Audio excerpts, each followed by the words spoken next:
একবার এক যুবক তার মাকে বলে, আল্লাহ তাআলা যদি রিজিক দিয়ে থাকেন তাহলে আজকে দুপুরবেলা আমি খাবার খাবো না, দেখি আল্লাহ তাআলা আমাকে কিভাবে খাওয়ান। তার মা থেকে দুপুরবেলা খাবার খাওয়ার জন্য বারবার জোর করতেছিল। যুবক একটা সময় রাগ হয়ে বাড়ি থেকে বের হয়ে চলে যায়। তার মা খাবারটা নিয়ে তার পেছনে পেছনে যেতে শুরু করে। যুবক একটা সময় বিরক্ত হয়ে গাছে উঠে পড়ে আর তার মাকে বলে যে আমি কিছুতে আজকে দুপুরবেলা খাবার খাবো না, তুমি চলে যাও। তার মা খাবারটা নিয়ে গাছের নিচে অপেক্ষা করতে করতে একটা সময় বিরক্ত হয়ে তাকে বলে, তুমি খাবারটা খেয়ে নিও। তার মা বাড়িতে চলে যায়। কিছুক্ষণ পর ওই পথ দিয়ে কয়েকজন পুলিশ যাইতেছিল।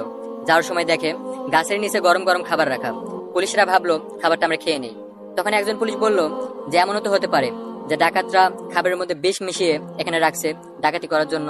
তখন আরেকজন পুলিশ বলল যে খাবারটা যেহেতু এখানে আছে তাহলে ডাকাত তো আশেপাশে আছে। খোঁজাখুঁজি করতে না করতেই গাছে তাকিয়ে দেখে একজন বসা। তাকে গাছ থেকে নামিয়ে বলে, খাবারটা তুমি খাও। তখন সে বলে যে আমি কিছুতে এই খাবারটা খাবো না। তখন পুলিশের সন্দেহ আরো বেড়ে গেল। তখন পুলিশরা তাকে পেটানো শুরু করলো, একটা করে বাড়ি দেয় আর সে খাবার খায়। এভাবে সবটুকু খাবার তাকে খাওয়ালো। তখন সেই যুবক বুঝতে পারলো যে আসলে রিজিক কি জিনিস।